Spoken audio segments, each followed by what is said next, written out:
Da da da da da da da da da da da da da da da. We about to do a course and learn how to make money as motherfucking artists so we can make products more online. Are you ready, kids? Aye, Dina.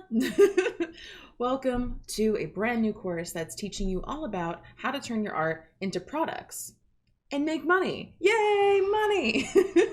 Now, a lot of artists want to go ahead and make their own products, whether it's mugs or t-shirts or posters or other kinds of paper goods, but the logistics are kind of like a nightmare. So there's an amazing platform out there called Printful, and I've been using them for the past year.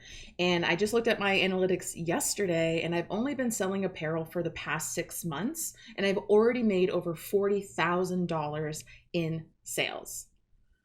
That's a lot of sales.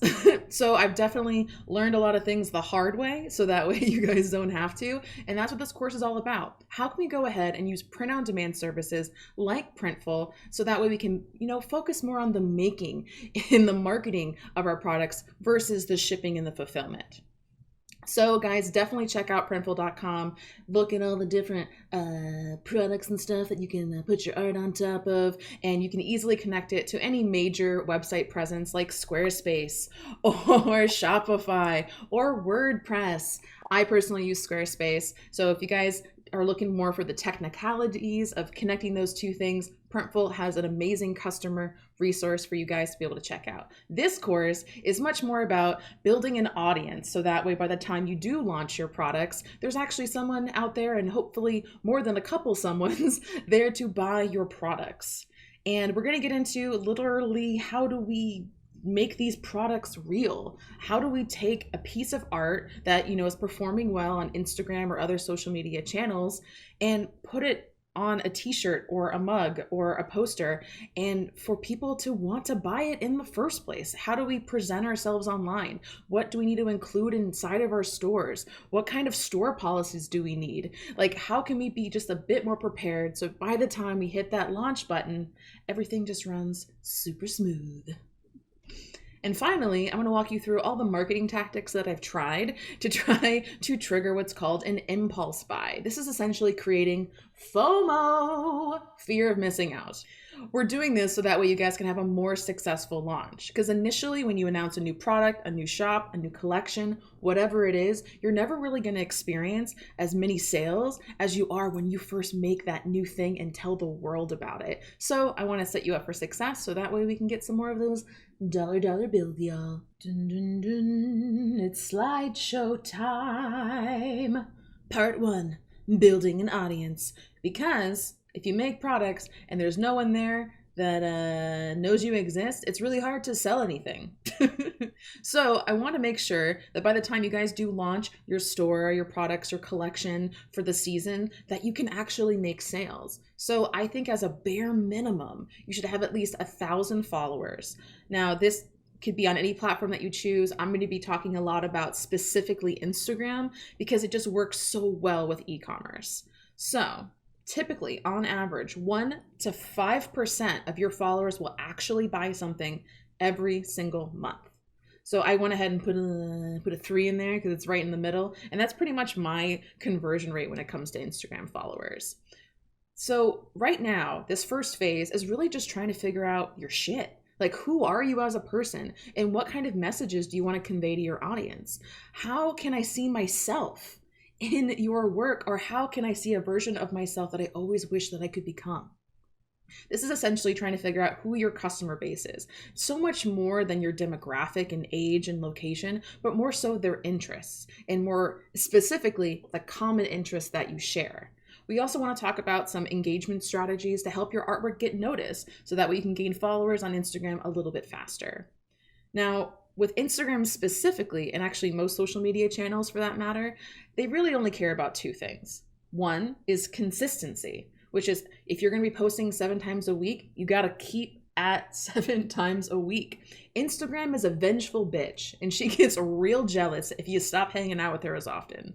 So if you go from, let's say, 7 posts a week, and then life happens, you get busy, you get sick, there's a tragedy, whatever, the world's a horrible place. And you have to, take a week off, or you go down to 3 posts a week. That's actually going to hurt your engagement a lot. And it's going to take you over 2 weeks to get it back. So I want to kind of go over some strategies that have helped me stay organized so I can post more consistently while actually doing much less work. Okay, the first question we need to be asking ourselves is, what do you and your audience have in common? So I want you to go ahead and ask yourself a couple questions here. And yes, you should be taking notes. So number 1 is, what kind of hobbies do you have? Whether or not you like to play sports, or you like to go out drinking with your friends, or you like to read, or you're just a sci-fi nerd, there's probably other people who share those exact interests. Because what we're trying to do here is we're not trying to attract everybody and their mom to your Instagram account. We're trying to be niche. We're trying to be more specific. Because the more specific you are, the more you're going to get comments on your content like, oh my God, this is so me. This is my mood today. Oh my God, you're reading my mind. I can't believe you, like, where'd you get this picture of me? Essentially. And that's when you know that you're on the right track. Other questions that can help is, what are your core values? What is your belief system? Are you religious? Are you political? Do you consider yourself a feminist? Because your core values are something that other people can align themselves with. Other things is, what are you most interested in? What kind of books do you like to read? What kind of movies do you like? Are you obsessed with 90s culture? Also, struggles. This is the one that I align myself with the most. This is why Letter Shop is all about cannabis, body positivity, and mental health. So I currently struggle with mental health every single day, and I think the majority of the world does. So that's always a really good subject matter to kind of circle all your artwork around. Also, cannabis is more of like an interest and hobby, I guess you could say. And so other people who smoke cannabis can relate to my content. And also, it's an added benefit that there's not a lot of good cannabis artwork. There's not a lot of good cannabis artwork out there. And then another thing that can help if you're like, okay, I don't know what my struggles are. I don't know what I'm interested in. I don't know my core values. There's too many options. Help. Well, go ahead and look at your Instagram account. What kind of pages are you following? And other artists doesn't count, because I know the first thing you're thinking is, well, my favorite thing to do is draw. My hobby is to draw. I'm most interested in drawing. That's not going to work, especially unless you really essentially create educational content. There's no reason you should be attracting other artists. Artists are snobs. Not to mention, they are your direct competitors. And I know for a fact, last time you went to an art museum or an art show or something, you said to yourself a couple of times, I could do that. So that's what artists are thinking when they see your work.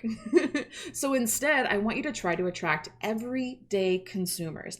These are the kinds of people that are impressed by a fucking stick figure. Because for them, it's much more all about that relatability factor, the message behind the art, not the skill that it took to make.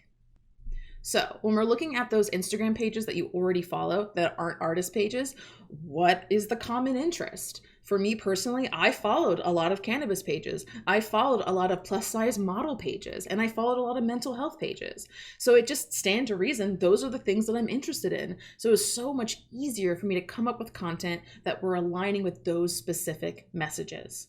So when it comes to a niche, keep in mind you do not have to pick just one. You can have up to 3 like me if you like. And it's also not a prison sentence. I don't want you to feel like you're in a cage. As an artist and as a human being, you are going to grow and evolve over time. Just like you're probably a completely different person than you were 3 years ago. So of course your art is going to evolve with you. All I'm asking is that you figure out what your subject matter is for now. Okay, so the messaging is kind of difficult, and I always kind of recommend that you guys go ahead and try out a subject matter for at least 30 days to figure out if 1, you even enjoy doing it, and 2, how easy or hard was it for you to come up with concepts. Now, I mentioned earlier that I want you to be posting more consistently, but you might not have time to, create an original piece of artwork every single day, 7 days a week, because that's fucking impossible and you're gonna burn out. It's gonna happen.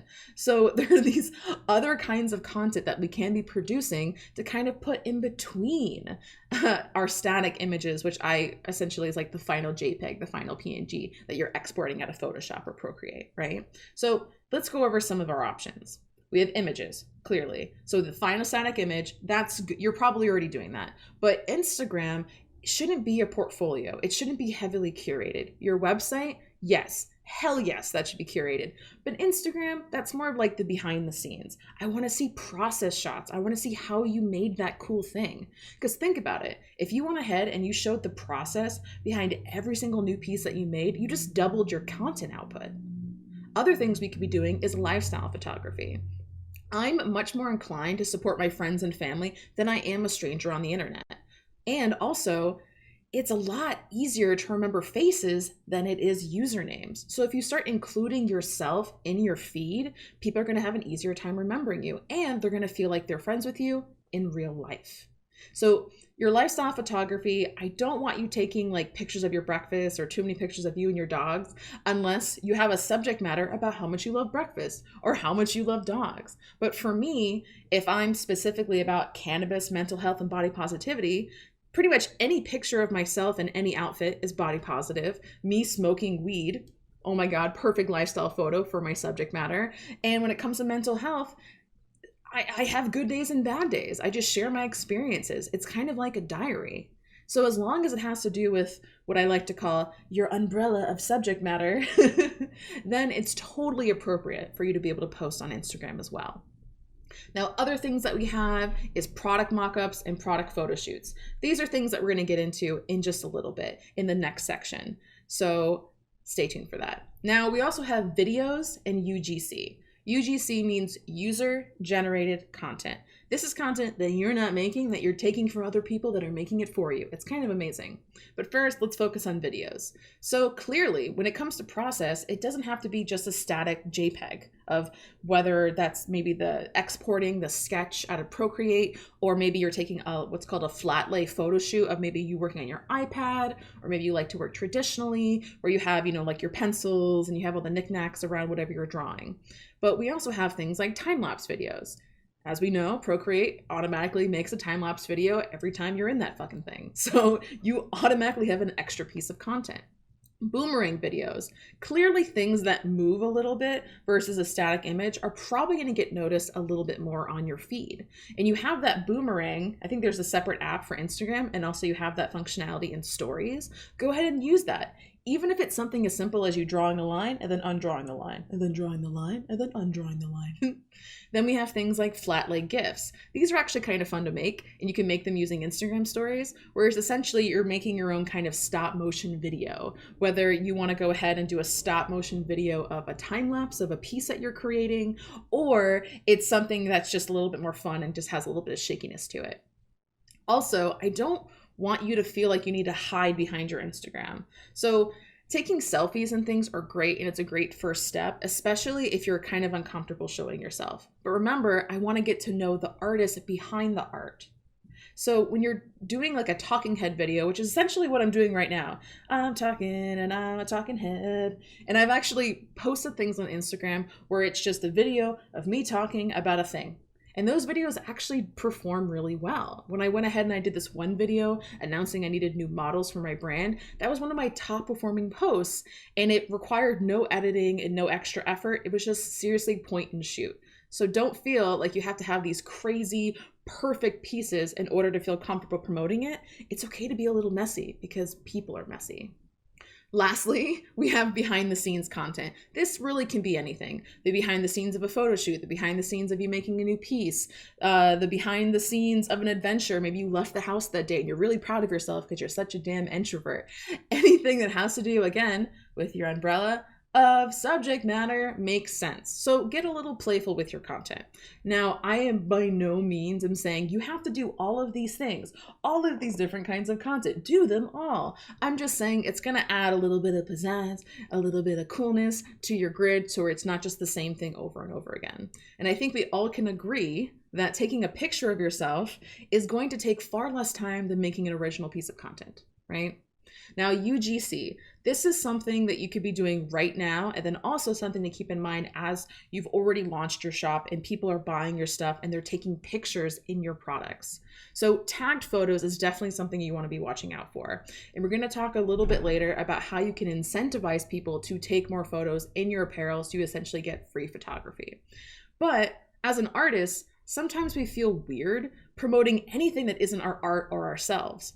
But remember, we've chosen a niche. We've chosen a subject matter. So anything that has to do with that subject matter is up for grabs. When you follow a lifestyle brand that sells products, it's not weird for them to post a meme. It's not weird for them to talk about an event or something that's newsworthy that has to do with that subject matter. Not at all. It seems completely appropriate. So why is it so devastatingly weird or out of the box for an artist to do it? Right? So let's say I'm all about cannabis. It totally makes sense for me to talk about an upcoming cannabis festival happening in my state. Totally makes sense. The same thing is if I repost memes or screenshots of tweets that have to do with my subject matter. Because you have to be able to create a shit ton of free content on places like Instagram in order for people to feel more comfortable paying for that content. And that's all about buying your products. So you could be potentially posting 3 to 5 times a week with all these different things. So I really want you to ask yourself, and this is a really important one, how many pieces can you realistically make every single week? Now I'm going to let you noodle on that just for just a second. I'm going to take a sip of coffee. You think about it. Do the math. All right. The correct answer is 2 to 3. Now, if you're the kind of person who said 1, that's not enough. You have to be able to post at least twice a week. And if you're the kind of person who said 5 or 7, you're crazy. You're gonna blow up, you're gonna burn out, and it's gonna take you so long to recover. You don't need to be posting that much. And I know some of you guys might be doing a 30-day challenge, or maybe it's October and you're doing Inktober, or maybe you're doing a 365 project. I personally have never been able to get past day 5 of trying to make something every single day. I just can't do it. It's just not a part of who I am as a person. So if you're going ahead and you're making 2 to 3 pieces a week, let's do some math. So let's say 2 pieces. If you're showcasing the process, that just turned into 4 pieces. And if every time you create a new piece, you also promote a lifestyle photo of yourself, then it just duplicated to 6 posts a week. You see where I'm going with this? And if you go ahead and just simply do like a repost, then you just bumped it up to 7 because you spent so much time making that one piece of art like a month ago or 2 months ago or 6 months ago. It's such a shame that your account only got to show people it once.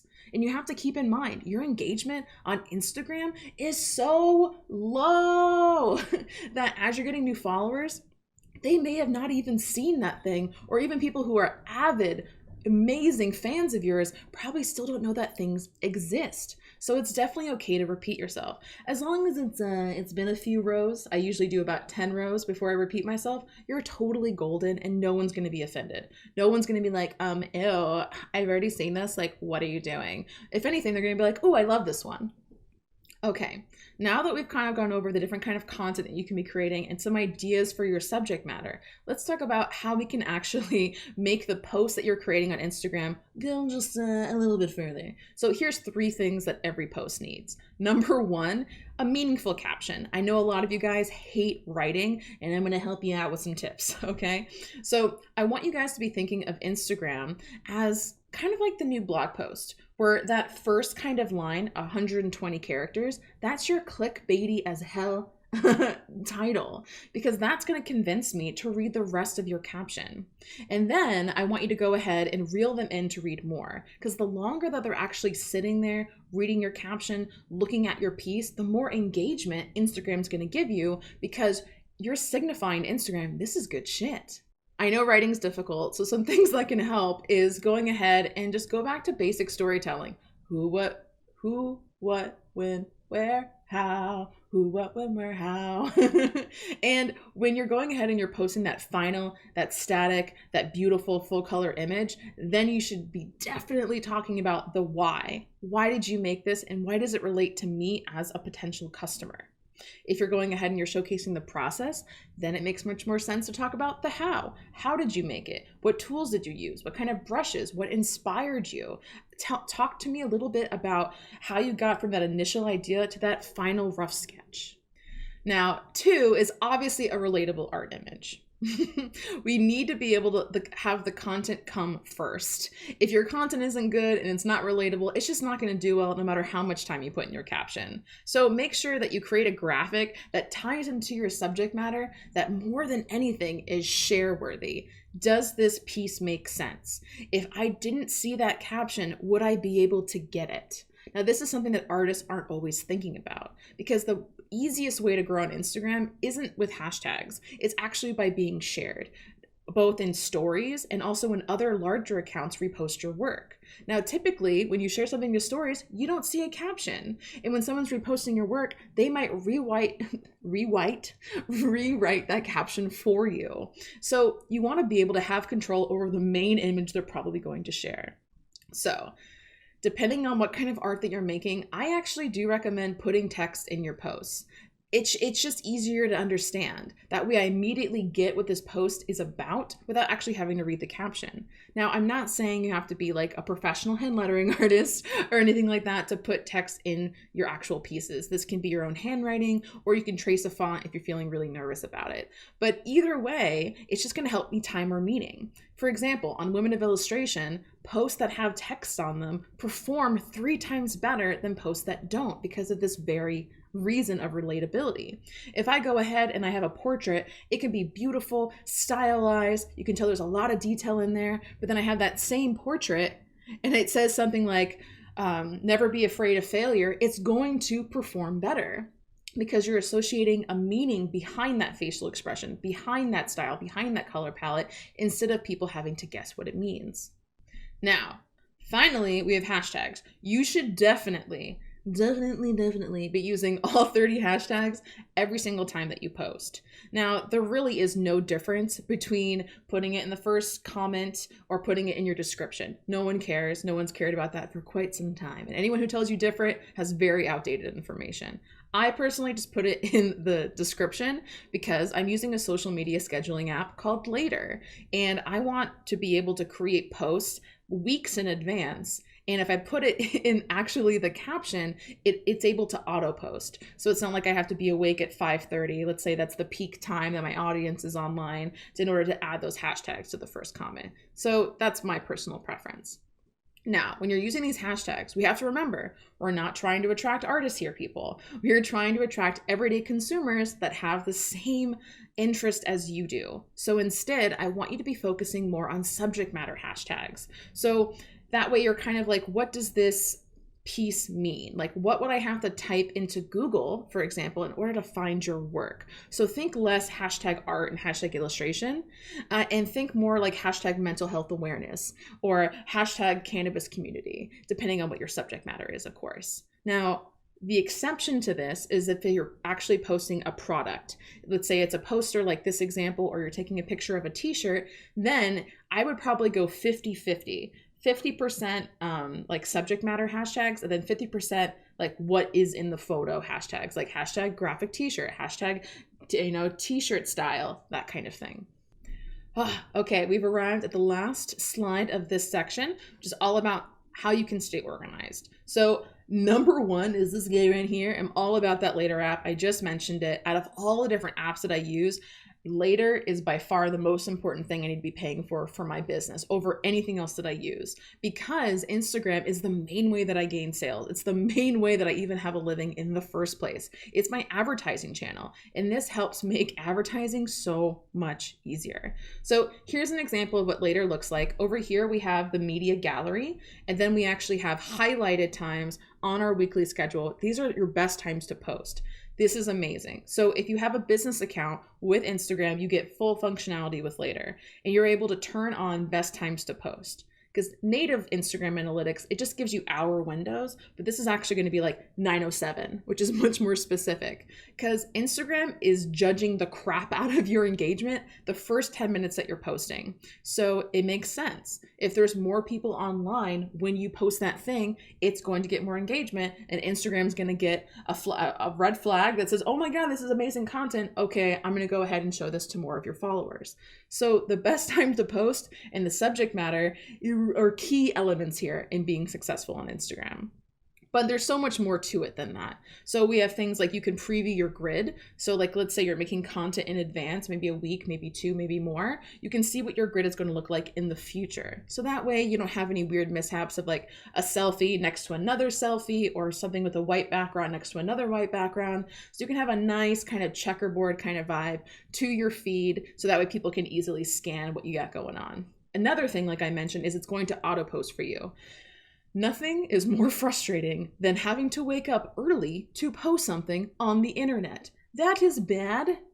I want sleep. It's a priority for me, So it'll be able to post automatically for you if it's a single image or video. If you're wanting to include like a slideshow or carousel post, that's one thing that Later can't help you with because Instagram has restricted the API. But if it's a single image, oh my God, auto posting is amazing. You're gonna love it. Other things is hashtag suggestions. You can go ahead, open up Later and put in like mental health awareness, and then it'll give you recommended suggestions that are similar to that hashtag you just searched. This is gonna help you come up with all 30 hashtags a little bit faster. And also, as a heads up, if you don't really have that big of a following yet, you're not gonna wanna go for really popular hashtags. So a hashtag that's been used 6 million times, there's no way if you have like a couple hundred followers that you're gonna rank for that. So instead, I try to narrow your focus a bit and go for hashtags that have been used somewhere between 250,000 and 1 million as a cap. Also, a little nitpicky thing that might be helpful is Later actually lets you put spaces in between paragraphs, y'all. Isn't that amazing? No more putting emojis and shit in your description or putting dots. It just works normally, which I think is hilarious. Like Instagram can like make you look like a cat, but it can't put spaces in between paragraphs. That makes no sense. Next up, we have Todoist. This is going to help you just stay organized with all the things on your to-do list. I am personally a really big fan of having my to-do list on my phone and on my computer and having them connected versus having it on paper form because I will lose that shit. So this is going to help you kind of write out all your piece ideas because as you're going ahead and you're figuring out your subject matter, you're going to be coming up with all these content ideas. Maybe they're phrases, maybe they're illustration ideas and concepts. I want you to be able to give yourself the opportunity to kind of check yourself. Because a lot of artists, we have shiny object syndrome real bad. So if I have a new idea for a piece, I'll add it to my to-do list and I'll add it from 2 weeks out. Because if I get too excited about that thing, I might ignore everything else I have to do to make that thing. Now in 2 weeks, when that notification pops up to do my to-do list, I have that chance to check myself to see if that piece is even still good. Because I may have thought I was a freaking genius coming up with that idea at 3 a.m. when I was super stoned, just to find out that it's really, really bad. So that way you're not wasting your time on something that you didn't even like 2 weeks from now.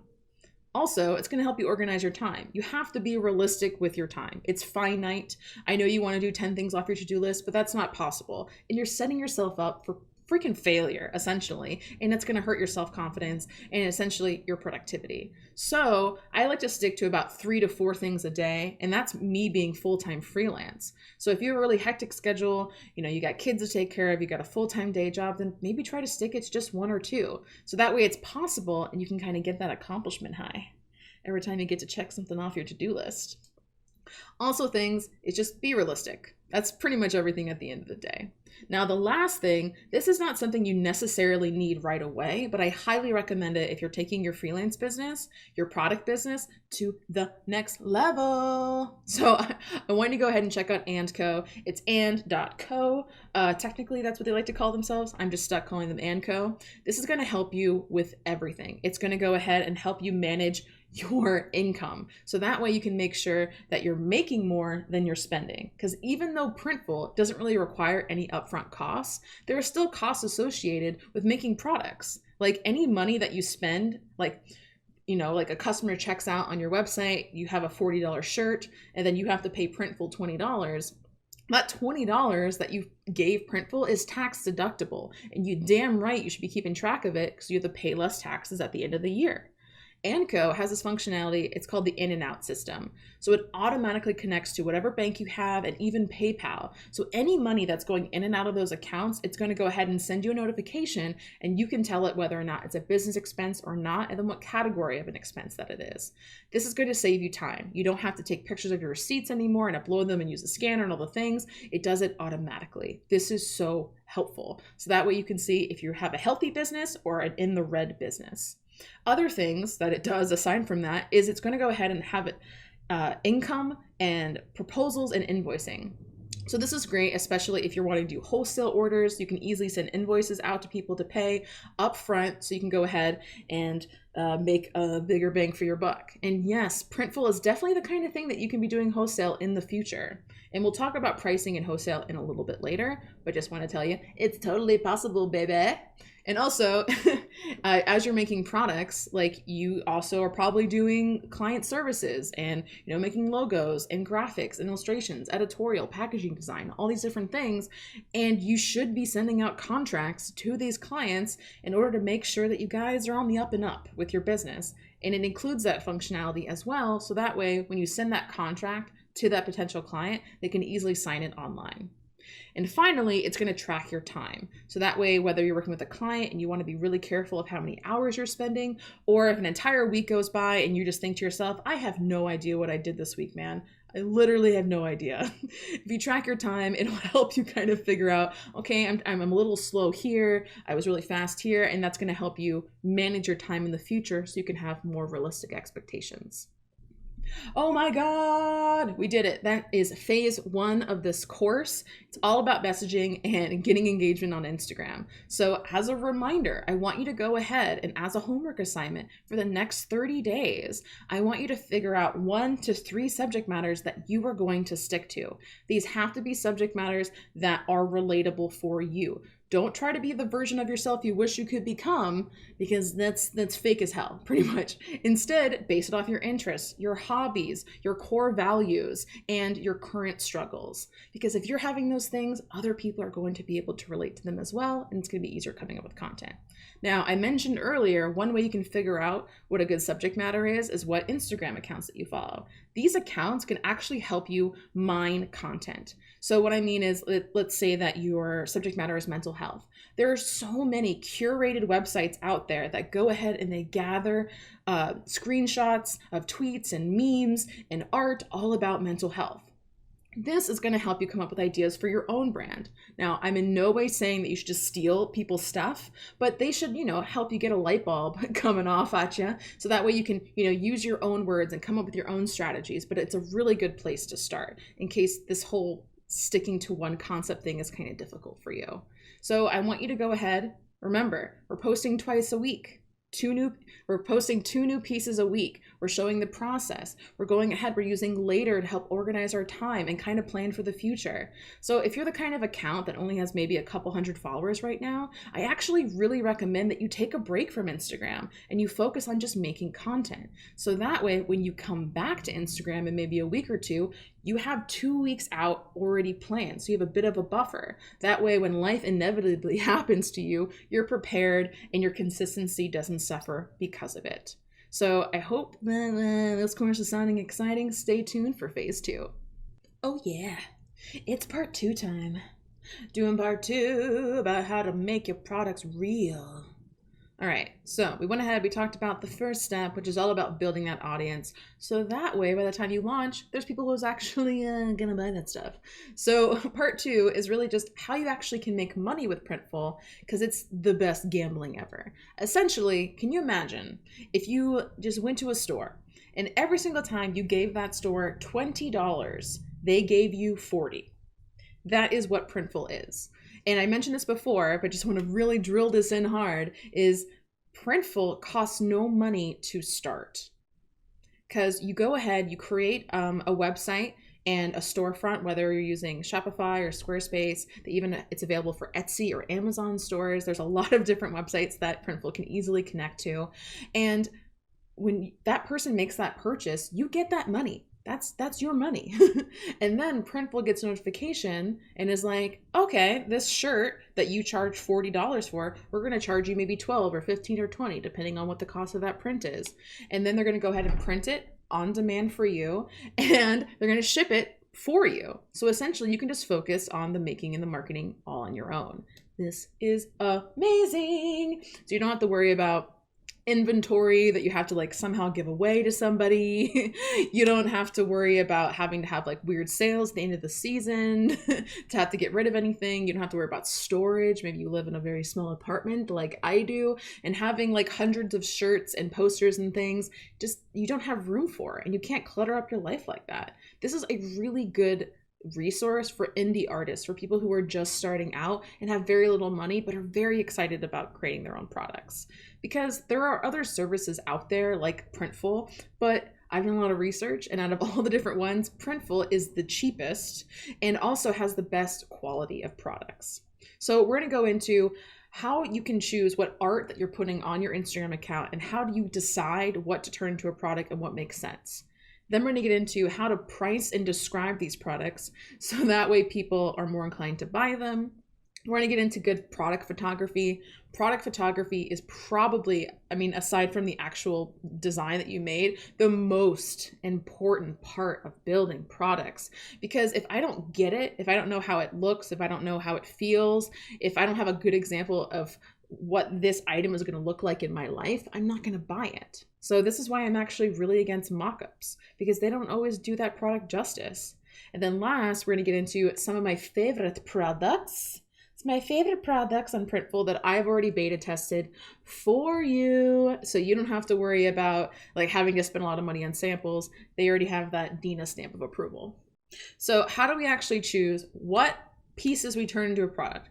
Well, we do this with the data. Beautiful, beautiful data. You don't have to guess what people like. Just see what they literally like the most and turn it into a product. So definitely make sure when you're using Instagram, you've upgraded to a business account so you get full analytics. And later, we'll actually give you a little bit more analytics than Instagram will give you natively. So that's also a really good resource. So when you're posting daily or 5 times a week, I want you to go ahead, as you're posting these pieces, ask questions. Make your audience feel like they're a part of this potential product process.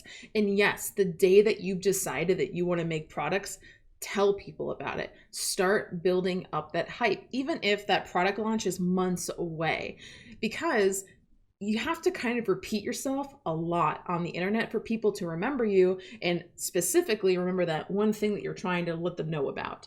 We actually have to hear things 7 times in order for us to remember it. That's incredibly sad. There are poodles that learn tricks in less than 7 times. Just saying. We're not doing that good on the mammal chart. So I want you to ask them questions like, hey, which piece do you like the most? Or if you have multiple concepts of one design idea, ask them which one do they prefer? What color palettes do they like? And you can even use mock-ups and put the actual design on a t-shirt and ask them, what kind of blanks do you want to get printed? What do you guys like this on, better on a black t-shirt or a white t-shirt? This is going to help you figure out the exact kind of products that your audience wants. And all you got to do is ask. Also, you want to go ahead and review and look at your analytics every month, every 30 days is usually my checkpoint, and just see what performs best. Typically, engagement is going to be the automatic thing when you go into your phone, you swipe and you go into analytics or insights, I think it says, and then you go into content, and it's going to automatically show you this grid that I have over here, where it goes ahead and puts it in order of engagement. Now, I actually want you to be looking at things more like shares, because when people share an image of yours, that's actually a better inclination of them feeling a personal connection with that art. I liked it so much that I didn't just passively double tap and keep on scrolling. I took the time to share it with my own audience because it resonated with me so much. So don't just look at likes and engagement, also look at those shares, because that is the metric that you want. Also, there's nothing wrong with double checking, because there might be something like you notice over here, I have a lot of like black and white pieces or sketch pieces. I'm doing this very intentionally. Not only is it a great way to double your content output, like we mentioned before, but also it's my gauge of success. If I create a sketch and I post that on Instagram and it does well, that tells me that this is a piece worth finishing. Because I create a lot of pieces and not all of them are going to be good. So if it gets, higher than my normal average of likes and engagement and shares, then I know, okay, this is worth the time, the investment to finish and put to color. And so I go ahead and I'll post it again, the full color version. And I'll do that usually a couple days, if not a week later, because I want to go ahead and not have it be too repetitive in my grid. So the reason why I'm going ahead and repeating that piece is I want to double check my findings. If it did well the first time I posted, what if it was a fluke? What if, I used the hashtag or something, or like a really popular celebrity just happened to stumble upon it and repost it, and that's why it did well. Not because my specific audience liked it, just because it just went viral all on its own, which is great, but you want to make sure that your specific audience likes it as a whole. So I post it again. If it continues to do well, amazing. I might even do a third kind of little beta test of it mocked up on a shirt before I actually turn it into a product. It's up to you where you feel comfortable, but I do think you should be showing the same pieces at least twice to make sure you can double check your findings. So just asking yourself what was shared and reposted the most, what enticed the most comments, what incited the most conversation, what was there anybody who responded to your piece and actually wrote a paragraph in their comment versus just a thumbs up emoji or a heart emoji? Do you feel like they really connected to that piece? And then just looking at what has the most engagement and just literally asking people what they want. That can really just make the biggest difference. Now I'm going to tell you a little story. Story time. Okay, so there's this one piece of art that I really, really loved. I felt so connected to it. It meant so much to me. I posted it, nothing. No one fucking liked it. I'm like, okay. So I went ahead and I changed the colors, and I went ahead and I changed around the design a little bit more. And then I went ahead and I shortened the phrase that I used it, and I posted it again. No one fucking liked it. No one cared, even though I love this piece. So even though my audience told me that they hated it, they weren't like boo or anything. It just crickets, right? It wasn't very much engagement. I turned it into a product anyway. I paid models to go ahead and wear that shirt. I took the time and got samples. I put it on the website, and lo and behold, no one bought it. So when it comes to choosing the right products to put on your shop, don't follow your gut. Follow the data. That's how you know for sure people are actually going to be really, really interested in this piece. And I think it's a really good example. The first time I ever created a piece of apparel, it was my #1 most popular piece, and I made a couple $1,000s in just a few days. So listen to the people. Okay, so I'm going to share some sales, some real numbers with you guys. Okay, so right here you can see this is a screenshot from my Squarespace analytics from the last, I think it's 6 months, maybe a little bit less. No, it says 6 months right there. It's 6 months. All of my top performing pieces. Now, if I scroll down just a little bit, these were all my top performing pieces of art on my Instagram, and it literally directly correlated to my sales. This is a teachable moment. My most popular piece is the one that's past joints, not judgment, that I was just wearing in the first phase video that, yeah, it got shared the most, even got to the point where people were stealing it, and people actually put it on a t-shirt before I could put it on a t-shirt. And I was like, hell no, this is my art. Psh, what you doing? Okay. And this is still by far my most popular design, and it's my first one. Then it's and anything I put this design on, the past joints tri-blend tee or the black hoodie. I have 2 different tri-blends, one black, one white. And then I have my Empower Others tri-blend tee. This Fuck It mug performed really, really well, even though it's the only mug that I have in my collection.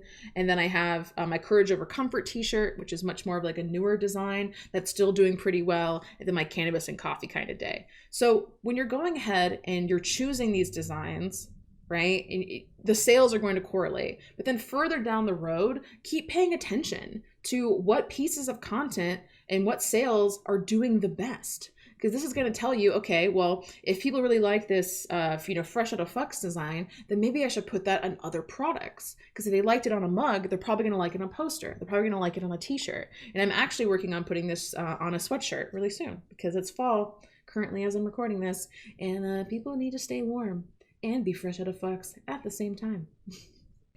Okay, let's talk about my favorite products on Printful. Okay, so you've built an audience, you've beta tested your designs, you know what you're going to put on your website, but you still need to get samples, especially if you've never done this before, because you need to go ahead and test for yourself that these are the right pieces of apparel for your business. Now, I don't know if you're interested in apparel. I'm a big advocate for apparel because we actually need to wear clothes. People don't need posters, right? But if there's something that has a utility,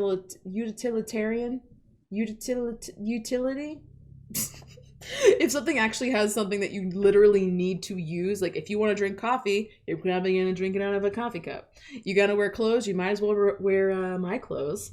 Those I've found perform better than doing paper goods like cards and posters. When I first started my store, I actually focused on posters, but it wasn't until I started making apparel that I really started to see a lot of sales. Now I think of my posters more as like things that people add to their cart, but it's not the main reason people typically go to my website. So I'm going to go ahead and show you some of my favorite products, especially if you're interested in apparel. Okay, so I'm the kind of brand that I'm all about being size inclusive. So the majority of the blanks that I use are unisex because unisex typically go up higher. I'm not really feeling comfortable using a blank that only goes up to a large because honestly, I personally can't fit into a large. And there's nothing more frustrating than being a plus size woman and finding a design that you really, really love and it doesn't come in your size. You just feel so alienated, and I never want to make any of my followers feel that way. Now, even though the majority of my sales are actually for extra small to large, but I still want to be size inclusive to the few people who need the 2X, the 3X, the 4X, you know? So here we have the unisex premium t-shirt. This is Bella Canvas. Anytime you see Bella and Canvas together, oh my God, it's going to be a good fabric. So this is great because not only does it go up to 4X, but there's a shit ton of colors that come with this. Now, my favorite is the pink. If you like a good pink blank, you're probably gonna like this t-shirt, but it comes in all different kinds. I think you're really gonna dig it. That way, for those of you who like to use like light pastels in the background of your designs, you can easily find a blank that matches that color, which is really nice. Now, next up, we have a unisex tri-blend. Now, even though this Bella Canvas unisex pink shirt over here is pretty soft, the tri-blend is crazy soft. It's a little bit thinner, but oh my God, I get the most compliments from the shirt. People will say it's like the first thing that they wear when they do laundry. They wear this shirt multiple days in a row. They wear it multiple times a week because it's the perfect kind of shirt for them to go to the gym, for them to lounge around the house, and also it's still stylish enough for them to like go out and impress their friends with their cool t-shirt. So you'll notice that this shirt also goes up to 4X. There's limited colors and they're more muted, but there's still a lot of really good options here. Now we have even more products. Okay, so especially for the colder months like fall and December, and of course I'm saying fall and December, like if that's a season, that's a month. Like fall and winter, geez, I'm too excited about this course. I'm too excited. I'm mixing everything up. Okay, so obviously you might want to be getting into some long sleeve t-shirts, maybe a hoodie. So this long sleeve shirt is my favorite. I actually got this printed for an upcoming shirt collab that I'm doing from an illustration, and I had someone else's design on it, and I wear that thing as much as possible. It is so cozy and comfortable. It has extra long sleeves, and I'm really tall, and I hate when like the sleeves go up to here. It's so frustrating because then this part of my hand and my arm is just cold all the time. I don't like that. I want to be warm everywhere, man. So this is a great option. It only comes in 3 colors, but if you're looking for a nice classic black long sleeve shirt, and you want to be more size inclusive, this unisex long sleeve shirt from American Apparel, oh, amazing. And it washes really well and it stays true to size, which is cool. Okay. Let's get a little stylish. Let's get a little funky. All over print crop tee. So all over print means exactly what it sounds like. You can print your design 360 all over this thing. So you can do custom sleeves, custom back, custom front. You can make your design as big as you want on this t-shirt. And they have all different kinds of products that are all over prints. But I really like the crop top, especially this one because it goes up to 3XL. All their other crop tops on Printful only go up to large. And it's a little bit longer of a crop top. So even if you're a little bit extra curvy, you're not going to feel embarrassed wearing a crop top, especially if you like to rock those like high-waisted pants and leggings. I wear these crop tops all the time. I'm pretty sure I'm going to wear a crop top in the next phase, just saying. And it's really, really comfortable. Even though it's kind of made out of this like polyester fabric, it's not heavy. It's still very light and comfortable and very soft to wear. It's not itchy or scratchy or it doesn't feel cheap. It's pretty much what I'm saying. Now, I wanted to go ahead and show you guys a poster. So they have all different kinds of papers and things for posters. My favorite is the enhanced matte paper poster. This is going to have a really nice like fine art print kind of quality. It's much thicker. It's a little bit more dense.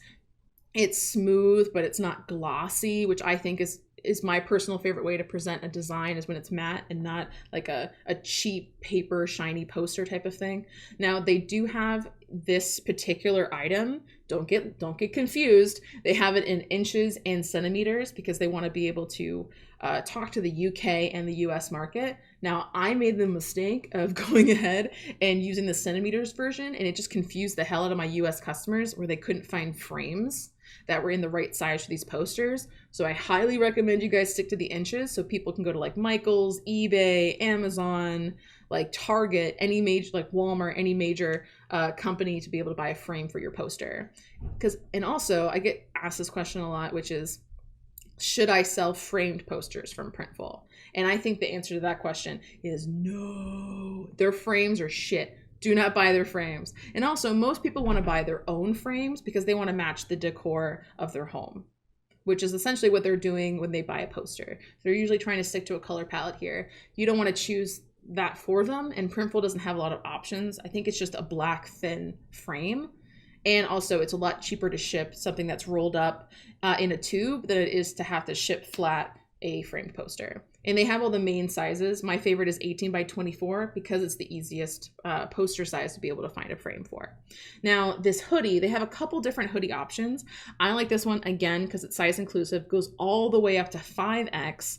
But my favorite thing is it's warm. It is such a thick, like it says heavy blend hoodie. This is a heavy blend hoodie. So like if your customers are hanging out in really, really cold weather and it's snowing like crazy outside, this is the hoodie that you want to be getting for them so they can stay warm. It's incredibly soft, especially if you follow the washing machine instructions and you let it air dry. It's very fuzzy, almost like fur on the inside. It's very cozy and it prints amazing. Really high quality sweatshirt here that I think you guys really like. Now, again, they don't have a lot of colors available, but again, if you just want to stick to classic black, it's a really good option. Okay, so next up, boom. Let's talk about some good quality product photography. I got a couple rules, a couple suggestions that are going to make this whole process a lot easier for you. So, number one, don't use default mockups. So up here we have default mock-ins. We have default mockups provided to you from Printful. Now Printful, they're trying to up their game. Every month I feel like they're constantly improving the marketplace. They're including new products. They're making their products better, and they're really investing time into this, what they call the mockup generator. Now, the main reason I don't like this mockup generator is the same reason why I don't like to be on places like Redbubble, Society6, Designed by Humans, Threadless, all those different places, because you end up using the same exact mockups for all your designs. And people have this amazing brain. We have these brains, right, that have really crazy pattern recognition software. And when we're going ahead and seeing the same designs, the same mockups, the same setup, the same composition over and over again, we stop paying attention. And also, it's making your shop look really fucking cheap. And now the whole point behind, creating products and taking good photos is making those products look real. And so when I'm catching you using the basic t-shirt on a white background, nothing about that helps me as a customer picture wearing that actual t-shirt. But there's a really good option out there. We have a website called Placeit. This is a marketplace exclusively for lifestyle photography for apparel. So whether you want long sleeves, short sleeves, crop tops, crop sweaters, leggings, like all these different things, there's a really good plethora of amazing mockups on this site. Now the good news is it's a subscription. So for I think $20 a month or something, you get unlimited downloads every single month. So if you're the kind of person, especially if you're just launching your store, you don't have a lot of money, you can't hire, professional photographers, you can't hire models for your apparel, then go ahead and use Placeit. Both of these images down here are both Placeit mockups, right? You wouldn't necessarily know that they were mockups unless I told you that.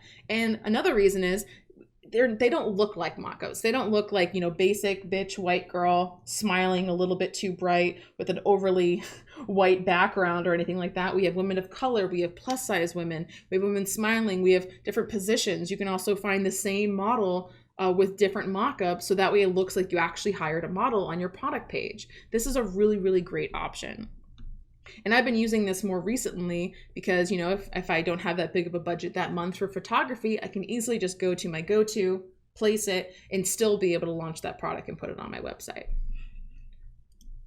Now, another really good option, just take pictures of yourself in your own products. Like, you know, go ahead, get the samples, deliver to your home. Printful's amazing because they'll go ahead and they'll give you a 20% off discount on anything you want to ship to yourself, and you get up to 4 or 5 pieces, I believe, a month. So this is great, especially as you're like continuing to grow your shop catalog. So I really think it's a good idea to take selfies using a timer and a tripod. Don't take a picture with the phone in the photo, because that phone that you're holding in that photo, that's going to block your face. It's going to block part of the art on the t-shirt, and it doesn't look very professional. So I'd recommend just get a cheap tripod. They're like $20. Get one of those like arms for your phone. Those are probably like another $10-15 on Amazon, and put your phone on a timer. Most phones have that, and go ahead and you'll be able to see yourself really clearly and just take your own pictures. When I first launched my apparel, over here, this is me over here. Could you tell? I'm just taking pictures of myself because I couldn't afford, I didn't want to do mock-ups. And also people were used to seeing my face on Instagram because I was promoting myself, doing those lifestyle photos that people, when they saw me in their feed and they saw like a graphic they had previously seen on the feed as well, they're like, oh my gosh, her shirts are available. And they got a little bit more excited. And then this example, the same exact t-shirt in blank, that's a model. So just showing you the pros and like how that kind of looks. And when I go ahead, I will actually give you guys a template of the exact emails that I send to models. So that way they can specifically kind of follow the guidelines of what my expectations are just a little bit better. So that way I know I'm going to get a flat lay. I want to make sure their hair isn't covering up the graphic, because I've had so many models mess up the photo shoot, and then maybe they don't have time to reshoot or something like that, and then I went ahead and I gave them a freebie for them to take pictures with, and then I just lost that money. So I'm going to go through some of the pros and cons of hiring influencers and ambassadors a little bit later, so that way you don't have to make the same mistakes that I did early on. But just take a picture of yourself. There ain't nothing wrong with that. The main reason I did models later was actually because I started getting comments, and I was trying not to get my feelings hurt when they said this, which was like, hey, Dina, like, I love your apparel, but I'd love to see what it looks like on someone who wears a small. And it's like, I can't magically lose weight, right? I can't just be like plus size and then like a medium whenever I want. So it makes sense. Like, you want to have your customers be able to picture themselves in your product. So if the person in the photo better represents what they look like, it does make sense that they're much more inclined to buy that product. So I do think in the very, very beginning, Placeit a great option. Even better if you want to take your own pictures using a timer and a tripod, and then maybe the next phase as models. All I'm saying is, I don't want you to go broke here. I don't want you spending too much money in the beginning. I want you to be taking the profits that you're making from products and then going ahead and reinvesting it back into your business, so that way you can kind of take things up a notch versus trying to dip into your savings and all these things. Like, I don't want you having to eat ramen for a month straight. I want you to be able to pay your bills. Last tip is flat lays and model shots. Okay, so here's a screenshot of my store, and it's a mixture of flat lays, model shots, and Placeit mock-ups. You can't really tell which one's a mock-up, can you? Except for the one that I already told you was a mock-up. It's pretty good, right? So there's a lot of mixed opinions when it comes to what's the best featured image to promote a piece of apparel. Is it a flat lay? Is it a model photo? I think the answer is whatever makes it easy to read the artwork, and whatever, like I said earlier, is easier for them to picture themselves. So I do a mixture of both. Well, sometimes, in my grid, the featured image will be a flat lay, and then it'll be a featured image, and the product page will be a flat lay or to be a model. I like to test both things out. I think everyone's audiences are different. So I definitely think that, look at your analytics for both your website and Instagram, and just go ahead and do more of what works. Even if it's just a couple extra points or a couple extra likes and engagement points, sometimes that can make all the difference when it comes to your total revenue at the end of the year. But I would highly recommend, no matter what, you should always be taking flat lays, because it's easier for people to share flat lays than it is for them to share a model. Not everyone is going to share a picture of a model on their Instagram profile page, but they're much more likely to share a flat lay, right? Because there's no one in the photo necessarily. So that could be a really nice way for you to get more eyes on your work. let's get into some photography tips. So those are kind of the couple ways you could be taking photos, but I want to just go over quickly a couple little bonus things that you may not be thinking about. These are all things you guys probably know, but I want to make sure that you're having like a photography checklist or something, so that way you don't make any boo-boos, because these photos are really important. So number one, take tall photos. So I want you taking all your photos in portrait mode because they perform better. They perform better because they take up more real estate on people's phones. If you're going ahead and you're posting landscape photos on Instagram, that is such a small sliver of my phone. But if you just rotate that, it takes up more real estate. I can see that graphic. I can read it easier, right? And if it takes up more time on my phone, then I'm looking at that photo longer and I'm getting more engagement because of it. And that's why all the images on my website are tall as well, because a lot of people shop on their mobile phones, you know? And it's even gotten to the point where all the art that I make sure it's tall. Like I never make any horizontal art. So the tall ratio for Instagram is 1350 by 1080. I only have it memorized because I Googled it like 1,000 times last year. So if you just type tall ratio in Instagram, that's the tall ratio.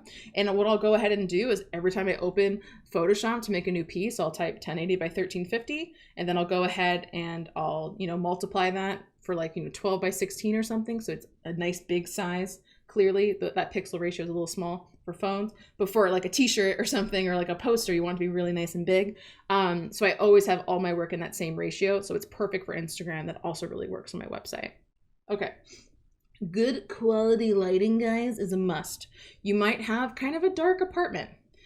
And I've never been one to like invest in like professional photography lights or anything like that, because there's this thing called the sun. And all you got to do is sometimes go outside and take a picture in natural light. Or you can do a little bit of a hack, which is, buy a piece of wood or a material that's flat from like Home Depot or something like that. Go ahead and, take your flat lay of your poster like this one. Or if you want to go ahead and do like a picture of your sketchbook for those lifestyle photos we talked about, or a flat lay of your t-shirt, just go ahead, go outside, and you have that kind of fake desk. So that way it still looks like you're inside, even though you're outside. It's a little hack for you. Other thing is, and this seems like a given, you want to make sure that the art is the center focus always. So look at the difference between this photo and this photo. These are both great photos and they both serve a purpose. But this main one, where the poster is actually the center focus, it's going to perform better on Instagram, and it's going to entice people to click on it much more on my website as the featured image. This image still gives context because it's telling you how big that poster is and how you can decorate your home with that poster. But it's harder to read the text. So if I can't read the text, then I can't get the meaning behind the piece, and therefore I can't feel relatable. I don't think it's relatable, and I'm much more less likely to click on it. So even though it's such a subtle thing between this picture and this picture is always going to get clicked on more. Another little tip is always you want to give sizing, especially for paper goods. So flat lays don't exist for posters because it looks cool. You're actually giving the customer valuable information, because by putting, a keyboard and a mouse next to that poster, hey, I have an Apple mouse, right? That tells me how big that poster is. Even though I can read 18 by 36 or whatever, I can read the inches that you're marking on your product pages. This actually gives me better information of the size. Because the worst thing that you can do is have a customer buy something, get it in the mail, and then be disappointed because their expectations were skewed because you didn't present your products in the right way. So I know a lot of you guys might be starting with paper goods versus apparel. So that's something that's super important. So make sure to take your own photos, and do not use mock-ups unless the picture in those mock-ups is the exact size of your posters, because I do not want you misleading your customers, because it really only takes a couple bad reviews to really hurt your business. So let's keep those interactions good while we can. So we talked all about the different ways we can take pictures of our products, some photography tips. Now let's go into how we're actually going to describe those products on the product page. So I'm a big fan of going ahead and starting with the meaning of a piece. A lot of places they'll only talk about like the material and the size, and they'll just be like a few bullet points.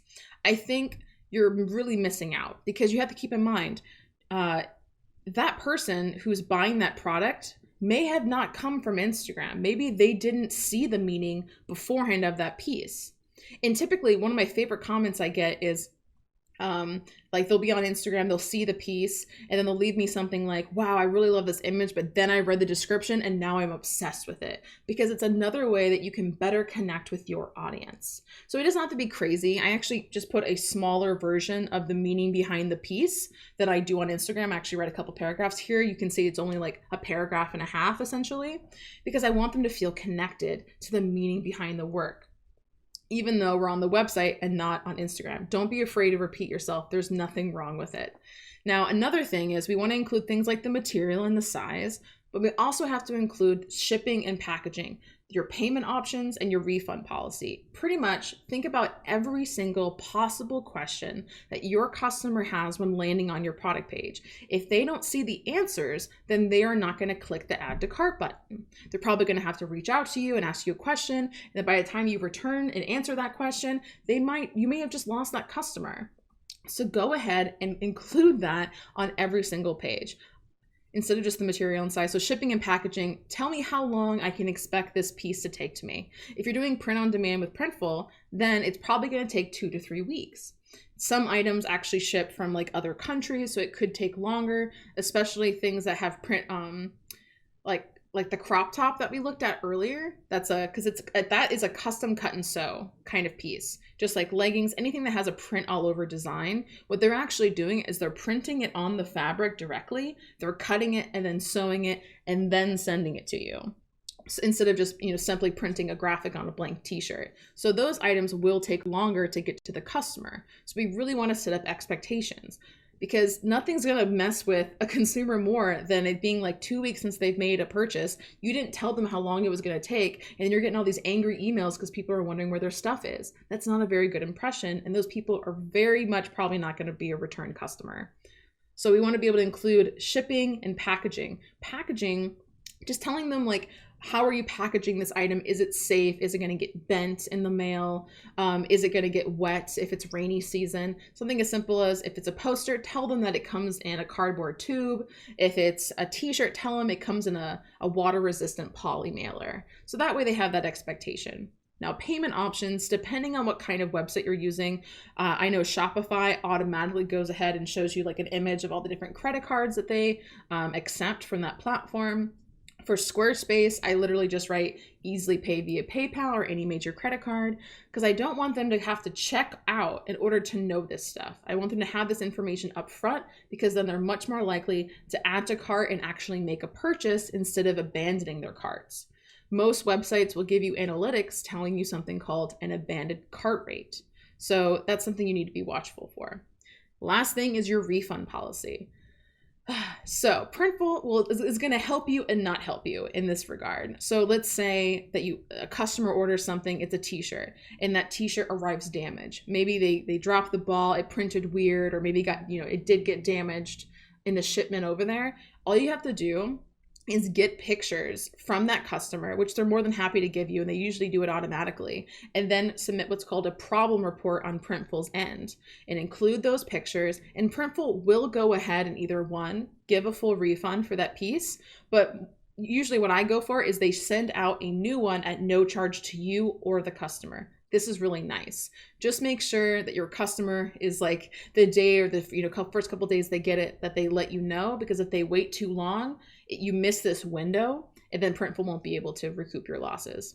But let's talk about sizing.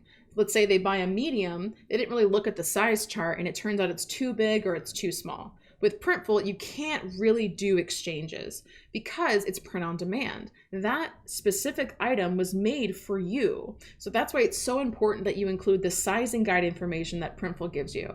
I literally just take a screenshot of their sizing guide, and I'll go into Photoshop and just like remove a couple things, and then go ahead and include that on the bottom of my product page. So that way it lines up with what actually the size is. Now, if someone just, didn't look at the sizing guide, they just bought a medium because they thought that was their size, but it's unisex, so the sizes are bigger, whatever. It's really difficult. You can't really give them an exchange, because what you'd have to do is hire Printful and pay out of your pocket and send them a new piece of apparel.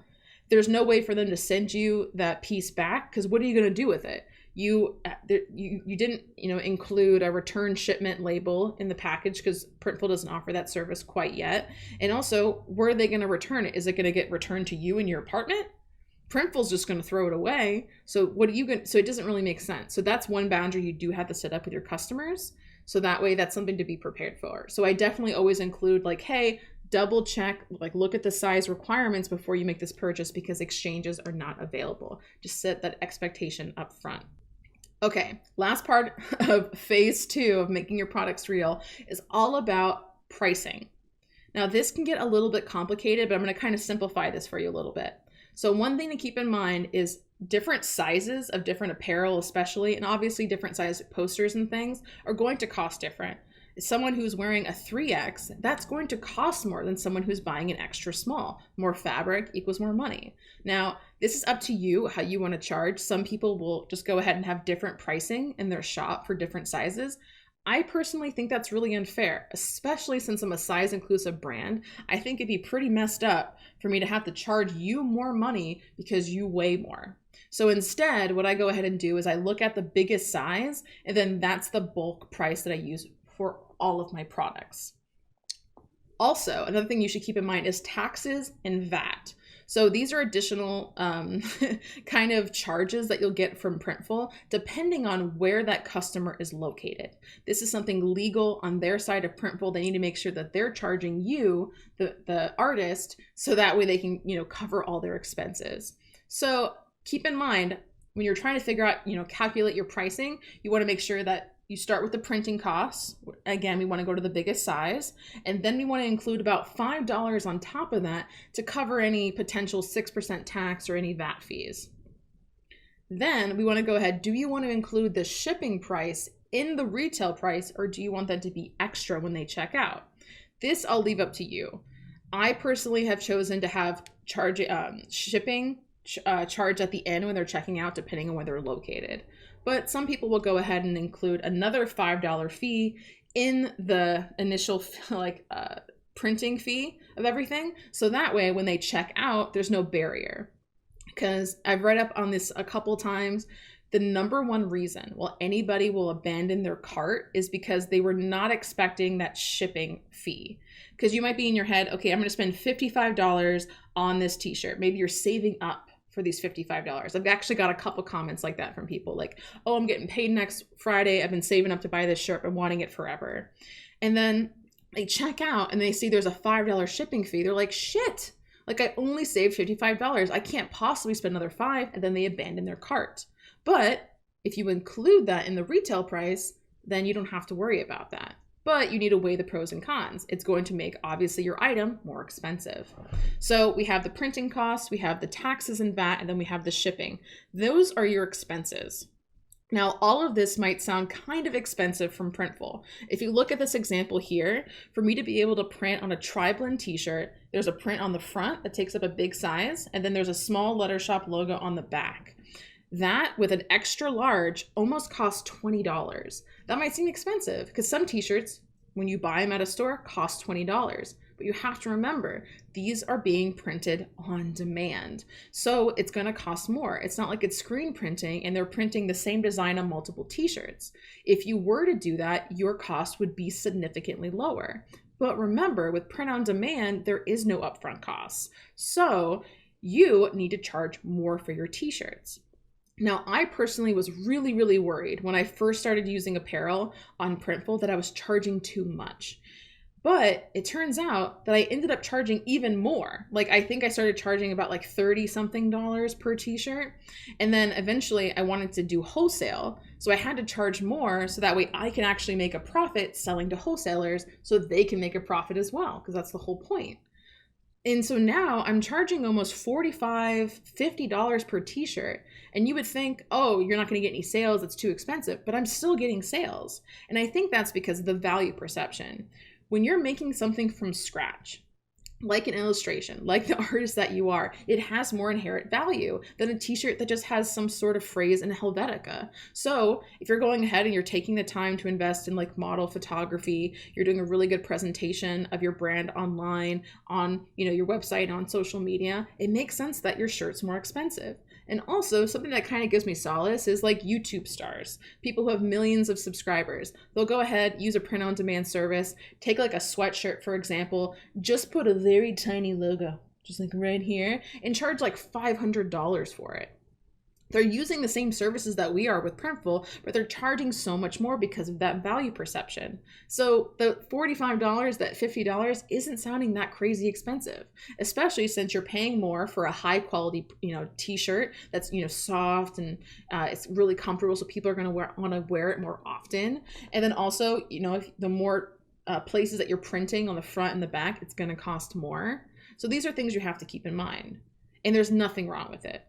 But if you're feeling kind of weird dipping your toe into making products with Printful, I think it's totally fine, especially if you're not wanting to rush into wholesale right away, to go ahead and just add a 30% markup to start. So that way, remember, add up all those fees, the VAT, the printing cost, and then decide if you want to include like $5 or something for shipping, and then add 30%, so that way you're making a 30% markup on those products. We definitely want to make sure that you're making a profit off this whole thing. It doesn't make sense if you're just breaking even. So keep in mind that wholesale is a little bit more difficult, but if you just go ahead and add a 70% markup, that way you're still making that 30% markup, but that retailer can make 50%, which is usually industry standard, or you can switch those around. Give yourself the 50%, give the retailer 30%. So I'll leave that up to you. I might make a video in the future that kind of goes over wholesaling a little bit more once I personally get more experience with it. But so far, I'm still making like $8,000 to $10,000 in sales at the current price structure that I'm offering right now. And if I can do it, you can do it too. So last but not least, when it comes to pricing, I want to go ahead and make sure that you're not the kind of brand that puts too many sales on, because you have to remember, since profit margins are kind of slim when it comes to print on demand, don't offer sales willy-nilly. Those big retailers, like I love Forever 21. Every time they have a sale, I'm like, oh, should I buy something? Because they have sales like once a week or twice a week that they've trained me as a customer to only buy something when it's on sale, because it's on sale so often. So if you do that to your customer, you're training them to not pay you full price. So instead, I really recommend that you limit your sales to either once a year or once a season, right? So that way you're actually making money the majority of the time. Now, another little tidbit is this is my personal belief, is I don't like to have sales when everyone else is having sales. I will never have a Black Friday sale. I will never have a Labor Day sale, because why am I competing? I'm already making less profit off of my items, and I'm competing with all these other retailers that are having a sale the same day I am. So that's why I really like having sales like on my birthday. So that way I get more sales so I can spend more money on myself and treat myself, because I'm a year older and I deserve to celebrate, versus trying to compete with everybody else. So just some tips to help you out. Just remember 30% markup at a minimum. If you're only making like $2, $3 off these shirts and off these products, that's not gonna make it worth the effort for you to go through this entire process of making these designs and selling them. Because it's going to take you a while to go ahead and make like 100 sales a month, 200 sales a month, 5,000 sales a month.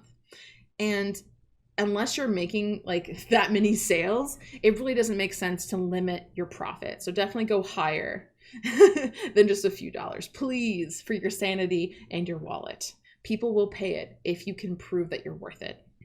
Oh, that was so much information. Thanks for sticking with me. That was phase 2, all about how to make your products real. So once you've gone ahead and taken some time to beta test those designs, then you go into the next phase of getting samples, taking pictures, and taking pictures the right way so that people can really see themselves wearing your apparel or hanging up that poster in their space. You also want to keep in mind that you want to be making a profit margin. You want to be adding a surplus, so that way it's worth it for you to actually commit to doing this on a consistent basis. Because I promise you, it's going to pay off. And also, I didn't mention, as you get more and more sales through Printful, let's say you spend $5,000 on Printful. That sounds like a lot of money, but if you made $10,000 or $15,000 that month and you spent $5,000, that's kind of amazing.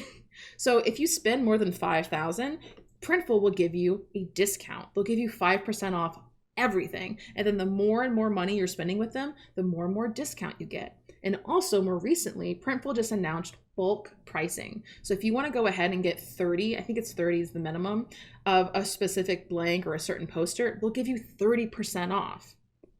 So that way you can do a mixture of print on demand and shipping and fulfilling of your own products. So something I'm considering doing is going ahead and using print on demand for Printful to test those designs. So even though I've beta tested the actual design itself before I put it on my shop, I don't still necessarily know if anyone's actually going to buy it. So instead, you can put things on Printful, print on demand at first, and if that product is selling like hotcakes and is doing really well, then it makes sense for you to go ahead and invest a bit more money to get 30 pieces made at a time versus just one at a time.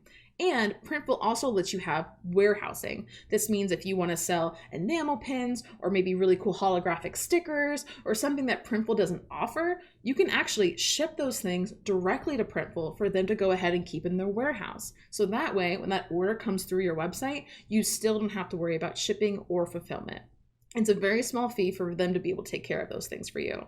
So if you go ahead and decide to do bulk pricing where you're getting that 30% off, you can have them warehouse it, which means you're making more of a profit on anything that you sell. You still don't have to ship and fulfill any of your things. And also those customers are getting that item that they ordered way faster because they don't have to worry about the time it takes to actually produce and print it since it's already on hand and ready in the warehouse. So just a couple extra tips for you. I know it's a lot of information. I know you're probably going to watch this video a couple more times, but our next phase, our last phase, is really all about the marketing. Once you have the samples, the photography, the product page descriptions, and have figured out your pricing, then it's all about launching and how we can make that launch as big and as amazing and as money-making as possible. It's time to launch your shop. It's time to make that money. You've done all this work, and now it's time to reap the benefits, honey. Part 3, welcome. Let's build product hype and put some cash in the bank. All right, so we're going to talk a lot about how to create FOMO, how you can trigger that impulse buy. Because we don't want to be one of those brands where you have to really be like, hey, do you want to buy this thing? Do you want to buy this thing now? What do I now? What do I now? What do I now? No. And we're also not wanting to invest a lot of money in advertising. We want to do organic advertising with Instagram and other social media channels like it to incentivize people to click that link in your bio and to find the product that they want and hopefully to spend money in your shop and check out instead of abandoning cart or just kind of hang out your website and immediately leaving. So we want to go ahead and talk about some strategies to make it much more likely that they will click that link in the first place. Also, we want to get into how to incentivize people to talk you up. When you are going ahead and you're launching a product, like I said in the beginning, that day, that initial hey, it's here, buy it, that's going to be the time that people are going to buy your thing the most. You're going to get the most sales you're ever going to get from that product the first day that you talk about it. So we want to make sure that that launch feels bigger than it is because other people are buying, they're sharing the stories, like screenshots of their order confirmations and sharing with their friends. I just bought this thing. I'm so excited. So that way it builds up hype for your own brand. And also it creates even more FOMO because people are worried that that item might sell out. Also, we have a little bit of a product launch checklist. We're going to go over it twice because that's how important it is to make sure that you're doing all these things right, plus extra things I haven't even said before to make sure that you're ready to make some money and everything's working and you can just get some passive income. Because once you launch the thing, you're done. Aside from just taking those pictures and maybe posting them a couple times on your feed, you don't have to do anything. Remember, we're not printing, we're not fulfilling any of this stuff. It's essentially passive income. And then last, we're going to talk about influencer marketing. Just a little bit. We're going to talk about ambassadors, especially since I created my own ambassador program and I've learned a lot and I've lost a lot of money paying models and learning how to do things the wrong way, again, so you don't have to. Aren't you happy you're here? All right, we have our launch checklist. I want to make sure that you guys have all this stuff ready before we get into the marketing, because there's a couple things I want to make sure that everything's kind of working perfectly and smoothly for you. So number 1, beta test. Remember, was this a top performing post? Do not make the same mistake I did and make sure that people are actually interested in this product that you're about to release. 2, did you get a sample of the fabric? Did you actually get that piece printed and see what it actually looks like in real life? Because I want you to test a couple different things. What was the fit like? Was it a bit bigger than you thought it was going to be, or a bit small? That's really important information you could be putting on the product page, so that way that customer is better informed. Also, what about the style? Did it come out the way you thought it would? And then did that print show up the way it was supposed to? Did you put the print too high, too low on the blank? Maybe you've gotten that blank previously. Maybe you got a black of the unisex tri-blend, but then you tried out a gray, and it turns out that the grays are a little bit different feeling than the black. These are things you can only know if you get those samples. So definitely take advantage of that 20% off up to 4 or 5 items on Printful, so you can go ahead and see that stuff for yourself. I mean, you're gonna have to do that anyways if you're taking your own photos. 3, photography is gonna be up to par. Whether or not you're using mockups, using Placeit, definitely, again, don't use mockups from Printful, or you're taking selfies, or you're going ahead and you're shipping maybe a free sample to an influencer or a model for them to take photos. Now, description. Are there any questions left unanswered? Is it information rich? Does it look kind of bare when you go to the page? I know content is often the hardest thing to kind of wrap your head around as an artist, because you're all about the visual, not the story, but they go hand in hand. So something that can help is, get a friend, a partner, a roommate, a family member. Show them your product page. Do they have any questions? Is there something missing? And if they get it, then it means that the majority of your customers will. Just don't make the mistake of walking people through your website, because remember, you're not going to be there when people are looking at your website, so it needs to be able to speak for itself. Last is customer checkout. These are 2 additional things I haven't mentioned yet. Is everything working and connecting? Now with Printful and most websites, I know Squarespace has this availability where you can go ahead and do a test checkout without actually charging anyone's credit card to make sure things are working. Now, one kind of headache to Printful is you have to sync items as people are buying it. For example, let's say you're doing apparel. If someone buys a small or a medium or a large or a different size, that's technically a different SKU. It's a different product. So every single time someone checks out, you have to sync that on Printful. It's really easy. They'll send you a notification saying this item is not synced. You click on it. You make sure you select the right blank color, the right art print, all the things, and especially the right size, because after you synced a product, it's nearly impossible to be able to edit it without having to contact customer support. So definitely make sure that you're selecting the right size. You're going to have to do this with every new size that you get. But once they're synced forever. So keep in mind, you might want to stay by your computer the day that you launch a product, so that way you can sync those products right away. Because let's say you wait a couple hours, maybe you had a couple sales, you'll have to sync every single one in order for that order to go through to Printful. So I want to make sure that when you do launch, everything's working, because you don't want to have to be freaking out and wondering what to do when you're getting all these sales, or maybe people aren't able to check out, or maybe, God forbid, there's an error on your website. Last is just mobile and UX text. This is your site easy to check out? Do they get it? Do they understand? I noticed when I first launched my store that I had a really, really high abandoned cart rate. So if your abandonment cart rate is higher than 50 or 70%, there might be something else going on aside from people being shocked at the shipping price. It might be something is they can't figure out where the cart even is. On Squarespace, when someone goes ahead and hits add to cart, nothing happens. It just says added. They didn't know that they had to scroll up to the top of the page and hit the checkout little icon. So I went ahead and after the fact added this piece of text to the bottom of every single product page. Hey, after you select the size and add to cart, definitely scroll up and hit the add to cart button. So that way you can fully check out. And then my abandoned cart rate, that's such a hard thing to say, went down. So these are things you need to keep in mind. So that's why, again, it's really important that you test this and have maybe a person who isn't an artist, who doesn't know how your website works, to go through the process and make sure that they know how to do it. Because if they do, then it means your potential customers will too. Let's talk about FOMO. How do we increase that FOMO? Okay, so usually by doing a couple different things, we can trigger FOMO. Now, keep in mind with print on demand, you can make an infinity amount of t-shirts or products or fucking mugs or whatever you want to do, but it doesn't mean that you should. So I actually think it's important to limit the quantity, whether it's, you only sell 10 in each size, or maybe you're only selling 100 posters or something like that, and then removing it from the site. Or at the very least, just say that you're restocking it. That way you've seen like any other retailer. You also could limit the sale. Maybe the day that you launch something, it's only on sale for 24 hours, or maybe it's only on sale for the first week, or maybe it's only on sale for the first 10 people. Now, depending on your website, I know Squarespace allows you to do all these different kinds of discounts. You can have an automatic discount at checkout. You can go ahead and limit the amount of people who can use a discount code, or only the first 10 people who use that code get it. There's so many different things you can do. So definitely explore your different kinds of discount options on whatever kind of website you're using.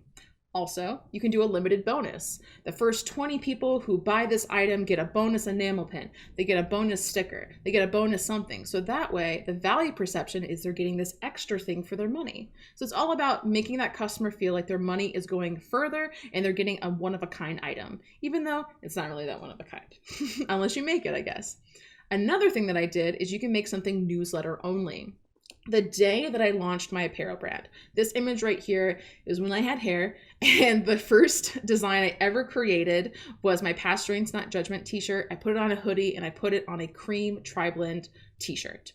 So within just a few days, I made $4,000 in revenue. That's freaking crazy because I went ahead and I triggered people's FOMO. So what I went ahead and did is go, okay, nothing will make people want to buy something more than telling them about it, but not letting them have it. So what I went ahead and do, I went, hey, newsletter launch day.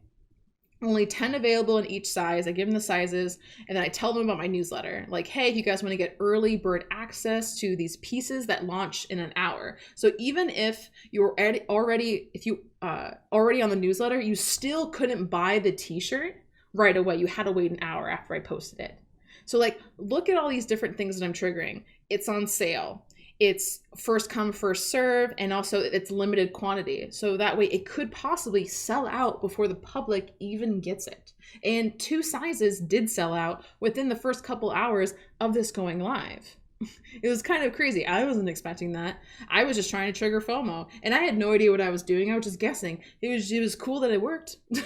And I've done it a couple other times, and it's worked every single time because you're making it feel like it's more special. And that's really what it's all about. So it's up to you if you want to do all these things or just one thing. I would say be careful of how you launch, whether you want to be the kind of brand that launches a new product every week as you're making new things, or if you want to wait for a big collection. There's really no right or wrong answer. And also, when starting your shop, you don't need to have like 10 items when you launch. When I launched, I just had 2 items. No one really cares. I only really wanted them to have some sort of choice, whether it was a sweatshirt or a shirt. You could do just one item and then have it on 2 different colored blanks. So that way, instead of it being, should I buy this? It's, which one should I buy? Which is really all you need when you have a shop. I know a couple people will be like, no, you need to have 10 items. It's like, no, just do it one at a time. There's no wrong or right way here. Like, it's fine. Like, less pressure on yourself, right? Now, another thing that I did with this first post especially was, this is an entire row on Instagram. So over here, this was the first image. A picture of me wearing the clothes. So you could picture yourself wearing it. You know it's not a mock-up. It's clearly me. You recognize my face. I'm doing lifestyle photography. I'm telling you, hey, this thing's coming out, but you can't have it yet. So not only did this help me grow my newsletter list, which is great, because email does have a higher click-through rate than an engagement rate that Instagram will give you, which is a whole other class that I'll probably teach later on, is how to build up your newsletter so you can get, more traffic to your website and store. And then the next day, I went ahead and I did a zoomed in close-up photo. These are all photos I took with my phone. They're not like fancy photos. So it's a very like realistic approach of what this t-shirt's going to look. It's not super glossy. And it also doesn't look crazy expensive. It looks very approachable. So I go ahead and I share this image of the zoom in of the design, and then it's public ready. No one was bothered by the fact that I repeated the same design or the same sale 2 days in a row. And then even on a third day, I posted it again, like really showing, hey, there's a sweatshirt and a t-shirt. Did you miss it?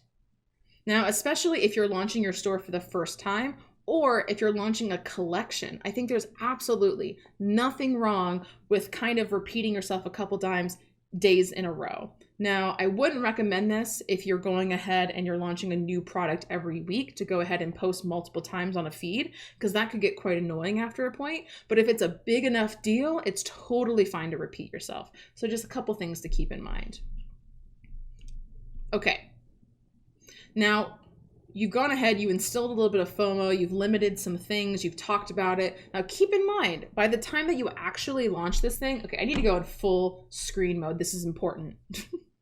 So by the time that you're actually launching your shop, people should have heard of it multiple times. You should definitely not keep it quiet and they'd be like, it's here. Because first of all, remember, engagement rates on Instagram are incredibly, incredibly low. So that's why I want you showing the process and being like, hey guys, do you think this will make a good shirt design? Let me know what you think. And then post the static final image and see, you know, how people share it, how relatable it is. And then again, let people in your process as you're making that product a reality. So that way, by the time you're actually launching the thing and you're instilling FOMO, they've heard about it and they're excited about it because they stuck around to find out more about that product launch. So these are a couple really important things, and just to make sure that you make it a little bit more special. So let's get to how to get people to talk you up. This is really easy by doing something as simple as a custom thank you message. This is common. When you make an order through a website, you're going to get what's called an order confirmation. Nothing about any sort of messaging that you're sending to your customers needs to be boilerplate. It needs to be customized. So I go ahead and I write things like, hey, you're going to love what I made for you. Oh, wow. Seriously, thank you so much for your, for your order. I really appreciate it. And there's a couple things you can just add to your thank you message to get people to talk about you. So here are a few options. We could do things like offer a bonus item for shout outs. You can do a shout out for shout out. You can do a discount code for their next purchase, or you can give them a chance to win. So let's kind of get into that a little bit. Bonus items for shout outs. That could be something as, hey, if you go ahead and take a screenshot of your order confirmation, or if you share the image in my Instagram of that piece that you just bought, you can go ahead and get a bonus sticker in the mail or something like that. Now keep in mind, Printful isn't going to add these bonus items. These are things you'd have to ship separately. But think of it like this. Printful, it's going to take like 2 to 3 weeks for that person to get that item. So if you go ahead and I use Sticker App for my stickers. I just more recently, I'm a big fan of Sticker App. Even though Printful makes stickers, I wasn't a huge fan of how they presented it because it was just on a white sheet with a Scantron on it and it didn't come off very professional. I wanted it to appear die cut. And also Sticker App lets you do holographic and mirror stickers that are a little bit cooler. So what would be really awesome is just go ahead, get just basic envelopes and cards, something really cheap, get your stickers and ship and fulfill them yourself. That's really easy, and stickers don't take up a lot of room in your apartment, right? So while they're waiting for their order to arrive in the mail, they get this bonus item, all because they just went ahead and gave you a story shout out. And that's going to give them such a better value perception of your brand and probably make them a repeat customer for life. And that sticker probably cost you 50 cents and plus a stamp. So that all in all was $1. And when you're going ahead and you're launching this big product, being able to share story shout outs that people are making of you is going to make it, again, a bigger deal and also instill even more FOMO, especially if there's a limited quantity. I've seen even more people go ahead and be like, oh, I'm only doing 10 mugs. Especially if you've never made products before, it might be a good idea to really limit the quantity, to do 10 or 20 or just really, really small amounts. T-shirts are a little bit more difficult because there's clearly sizes, but with mugs, I went ahead and I gave advice to my one friend, and what she did is every single time someone did a shout out, she'd go ahead and she adds in her story, only 9 left, only 8 left, only 5 left as a countdown to really get people to trigger that FOMO. Now, shout out for shout out is the easiest. This doesn't cost you anything. And you actually don't really need that many followers in order to get people excited about that shout out because they just want to feel connected to you at the end of the day. And customers, it's not like they're artists. It's not like, oh, that shout out's going to help me build my brand. It's that just makes me feel special, So that's what I do, honestly. This is a screenshot of my template for my thank you message where it just says, hey, since I'm a small business, a shout out on Instagram with a tag to Lettershop would make all the difference. Just share to stories what item you purchased and I'll share it on my platform to build up some hype. Heart. And then when they share it to stories, I share them because they went ahead and they tagged me. And that's a great way to get free content, right, in your stories. And people are starting to use stories more so than the grid. So that's a really good option. Now, discount codes are great, especially because that person went ahead, maybe they bought that initial item because of a discount code. And then a discount code might be that you give them as a bonus might just go ahead and they might give that to a friend for them to buy it, or they might just go ahead and turn around and buy another item that same day. That's happened to me a couple times. And that's really easy to do. You see the story shout out, you go ahead, you just DM them the coupon code. Super easy. And then the last one is a chance to win something. This is something I've tested out a few times that works really well. So this is the cheapest option aside from like just a free shout out, because you could do it like weekly or monthly. It really depends on how many sales you're getting. If you're not getting a lot of sales, maybe monthly. If you're getting more than like 20, 30 sales a week, then do it weekly. So that way you're only giving away one free thing to one person versus one free thing to every single person who shouts you out. And also keep in mind, even though you could give people the world in a thank you message, they might not read the thank you message, or they might not act on actually sharing it to stories. But you never know unless you ask. Remember when I told you earlier that we're going to go ahead and circle back to influencers? Well, that's what this section is all about, baby. Okay, so influencers are something I feel like it's a better resources for model photography, more so than advertising in my experience. So a couple times I've gone ahead and I've reached out to bigger brands, maybe bigger influencers that had like 200, 300, 400K followers, and paid them a couple $100, sent them a free t-shirt. They took maybe 1 or 2 photos and then they posted it on their profile. I've done this a couple times, and every single time that I did, it did not increase my sales and I did not get followers out of it. So it seemed like a huge waste of time and money. I think maybe influencer marketing works on a much bigger level. Like if it's an influencer that has like millions and millions of followers, maybe it works a bit better, but in my experience, it hasn't really led to a lot. So I don't recommend that investment. But if you're looking to get model photography, I think it's fantastic, but you should do it on a much smaller scale in terms of how many followers that potential model has. So when you're looking to go ahead and get model photography, I would highly recommend that you start with just asking your own network first. Go ahead, and that's what I did. Just go ahead, share it, do a story shout out. You don't necessarily have to put it in your grid if you don't want to. Be like, hey, call for models. Like, I will go ahead and send you a free t-shirt or a free product in exchange for photos. This is someone that you want to make sure can take a good photo, because I don't really care at this point how many followers they have. It's really all about their photography skills. So that way, when people are DMing me like, hey, I'm interested, whatever, like you could be like, oh, I want to, guys, send me a couple selfies if you're interested in being a model. You could go ahead and check that, or just simply just go to their profile and see what kind of photos that they take. Now, if those photos are like dark and gloomy, or if that person doesn't take the most flattering photos, it's probably not going to work out. Now, something to keep in mind is don't judge people by their looks as a model. Just judge them by how good they are at capturing a picture of themselves. Because if they know how to take a good picture, good composition, good posing, good lighting, that is how you know it's going to look great and it's going to look real. People who are just too pretty, I kind of don't like them being models because they don't feel real. And let's face it, the majority of the population aren't 10s, 11s, 12s, right? They're like 4s and 5s. So again, I want to see myself as a consumer, you know what I mean? Versus trying to make people feel like you have to be a supermodel in order to look good in my clothes. Another thing we can do is, after you've asked something for free, because keep in mind, these people are taking pictures without being paid. Yes, you gave them a free sample and that's great, but people who are actually professional models and are used to being paid, they're probably not going to reach out to you, but you never know unless you ask. So then you can go ahead and you can move on to smaller accounts. Maybe they only have like 1,000 to 3,000 followers that still consider themselves influencers. Those are the people that you could go ahead and be like, especially if you have a larger network than like if you have 6,000 followers and they have 3,000 followers, they would still very much benefit for a shout out. So you could still be like, okay, I'll send you free clothes and I'll give you a shout out and I'll credit you on the website and on the Instagram. And you could actually start reaching out to those people specifically. Just go ahead. I usually just go to the search, like the explore page on Instagram, and I find one picture of the kind of model that I'm looking for. And then Instagram's amazing. Their algorithm works really well because you just keep scrolling down once you find that picture on the explore page. And it's pretty much going to show you a bunch of models that look similar or have similar followings. It's kind of amazing, especially if you're specifically looking for models. So that way you just DM them like, hey, I'm interested in working with you. I'm a small business. I'm just starting. Would you be interested in getting some free apparel in exchange for a shout out on my platform?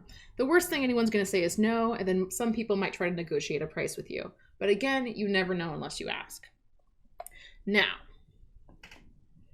What we could do is offer compensation right up front. But if you're just starting out, I really don't want you spending money that you don't have. So I really want you to kind of go through these phases before you start being like, oh, I'm going to offer you, money per photo. But that's something that I did. I started with, hey, here's a free sample, going in my own network. And then I started with smaller influencers saying like, hey, would you do this in exchange for a shout out?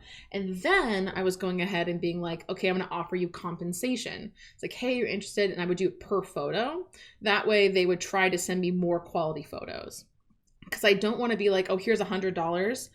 You know what I mean? I thought it was better to be like, okay, well, what if she took 10 photos, but only one of them is good? I'm not going to pay her still $100. It only makes sense to pay her per photo. So depending on the quality of the photography, like obviously someone who usually hires a photographer or has a photographer friend or boyfriend or something, and they're taking pictures, it's going to be a much higher quality photo because it's taken with a DSLR camera versus someone who's just taking pictures with their phone. So therefore, they deserve to be compensated more so than someone who's just taking selfies on their iPhone. So what I'll go ahead and do is I'll just change my template a bit when I'm DMing them like, hey, I'm interested in you modeling, and I'll send them a picture of the specific piece I'm thinking for them so they can get excited about that design. And then I go 30, 50 by photo, like try to give them like at least enough information to make a decision. I think there's nothing more frustrating as someone who reaches out and asks you for something, but they're not specific with it. It's kind of like having a potential client be like, hey, I was wondering if you have any availability and if you're sitting working together. It's like, what do you want to work together on? Like, can I get some information? Because then I feel like I'm roped into a conversation that I might have otherwise ignored because you didn't give me all the info, which is not the best.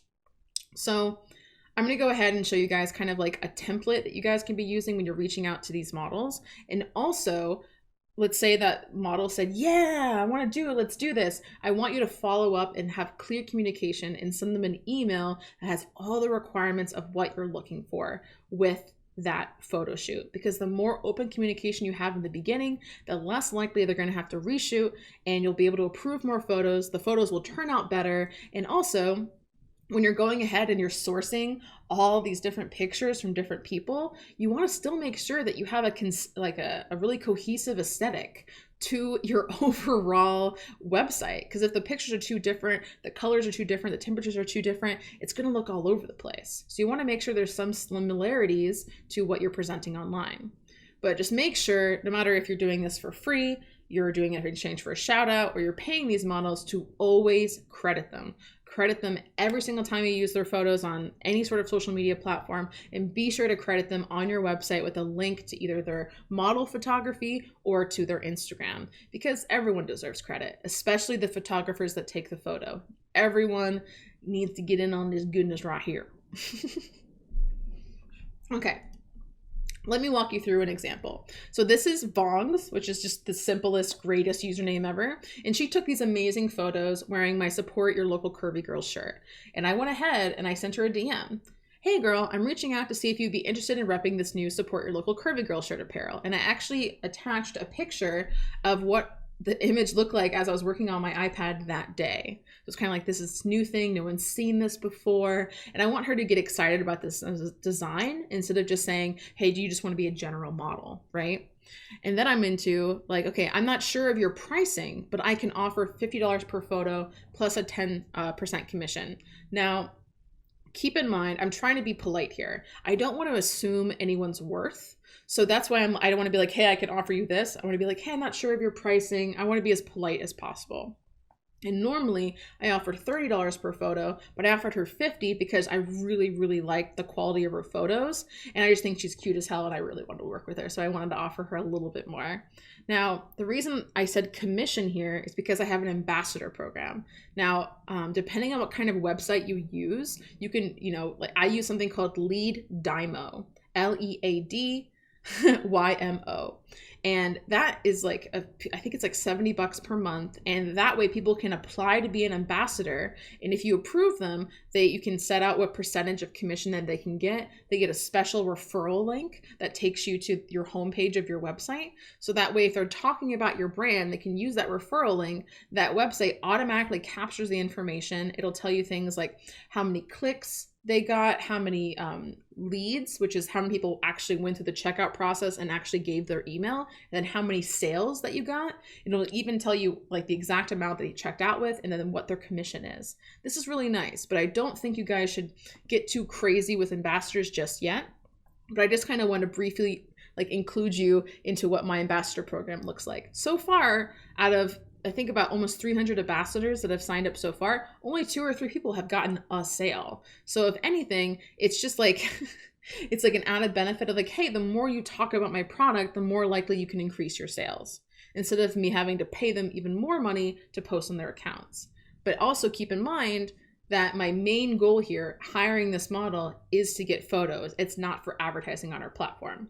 So I go ahead and I tell her, specifically, I would like to get 3 to 10 lifestyle selfie photos from you for me to use online and in social, but it's up to you how many times you would like to post on your own account. So here I'm like, I want this specifically for model photos. If you want to put it on your account, that's up to you. Because most models want to charge you an advertising fee. And if that's not something you're interested in, you could probably get away with paying them less. And then I go ahead, here's my process in the art, just started drawing it up yesterday. And of course she replies pretty quickly, like within a day, yes, absolutely. And that's pretty nice. People will either, one, ignore you and not say anything, and that's totally fine, or they'll be interested, and then you can follow up with an email. So I'm going ahead and I'm providing this slideshow that I've been using throughout this course. So that way you guys can have all my notes that I've been providing you. And then also there's this clickable link right here that's going to take you to a Google Doc that includes the exact email that I send to these models that completely outlines the exact photos that I'm looking for. It explains the process, even down to the naming convention of what I want the zip file to sound like or read like, pretty much. So this might help you if you're interested in getting models to help you with your brand. Obviously change it as you see fit, but I find when it comes to communication and templates and proposals and all these things, it's much easier when you have a starting point versus having to make up your own email on your own. But I would show it to you, but you guys can just click this link and you can just check it out for yourselves. And feel free to just copy and paste it right from the Google Doc. All right. We did it! We've reached the end of the course. Thank you for all of the minutes that you have invested into watching this video.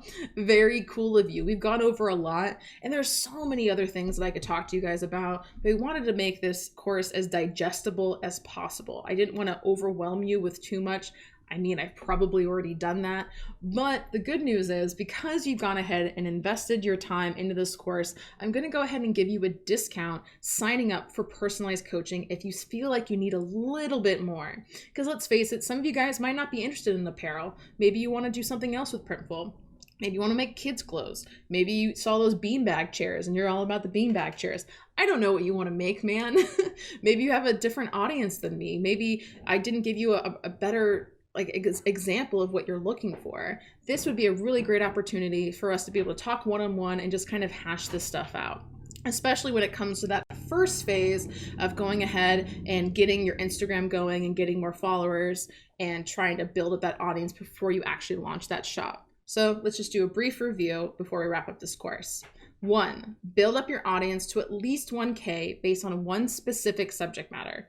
Again, that could be 1 or 3 subjects, but we want to make sure that the kind of audience that you're talking to on Monday is still the same audience that you're talking to on Friday. That's why I don't want you changing up your subjects too much. So that way you're not losing the followers that you spent so much time and effort trying to gain in the first place. Then 2 is all about the beta test. Now, this first phase of you building an audience could take months. It could take a couple months. So that's why I say up here, launch your shop in 3 months. Because honestly, the building up your audience is going to take the most amount of time. It could take a year. It just really depends on how much time and how much content you're willing to put into this whole thing.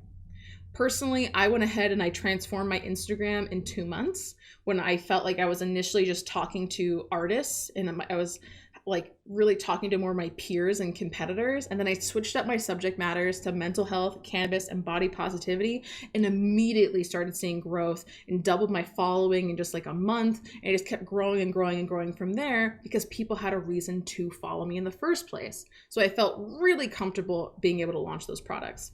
So definitely make sure that you take the time to do that. Beta test those designs, look at the data before you actually make the decision to turn it into a product. Just make sure that whatever designs that you're making in the first place, at this point forward, you have a specific product in mind for it. Because obviously a poster, you can go ahead and fill the entire background with beautiful images. But a t-shirts that are just square boxes don't really look that good. So you typically would want to create like a self-contained emblem. And those emblems would work really well on a poster still. I mean, look really good on a mug still or a tote bag or something like that. So that's something to keep in mind moving forward. Number 3, take photos, hire models, or use mock-ups on the site and in promos. Update your website with content and test everything before you launch. Test it on an iPad, test it on your phone, an Android, an iPhone, test it on different computers. Especially when you're about to launch, there's nothing more important than doing the research to make sure that everything runs smoothly by the time you're actually hitting that go button and telling people that they can finally buy that thing. 5, make sure you're creating an actual promotional strategy. It's not enough just to be like, hey, you want to buy this? You can't really do that. You need to increase that FOMO. You need to you got to trigger that impulse buy. What about your content, your caption, your graphics is going to make me click the link in your bio? Now, after the launch, after you've already created a piece of content, you've already created that specific product, then yes, of course, keep repeating yourself. Like if you launched that t-shirt a month ago, it's totally fine to talk about that t-shirt again and then just be like, hey, this is available, from these are the sizes, go ahead and click the link in bio. People will still buy it, but there's nothing triggering them that first time. That's why we really want to make those promotions as special as possible. So, we did it. You guys are amazing.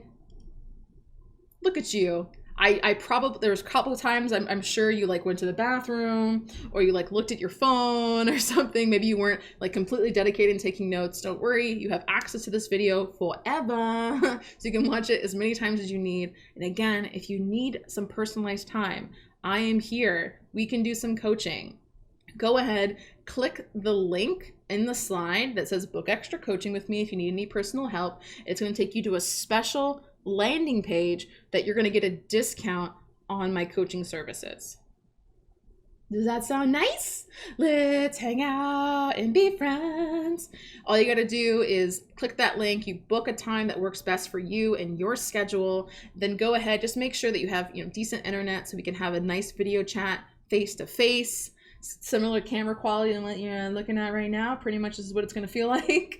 And just bring a specific list of questions to the meeting so we can be really prepared and make sure that any time that we're using for this meeting is spent really, really effectively to make sure that you're getting the most bang for your buck.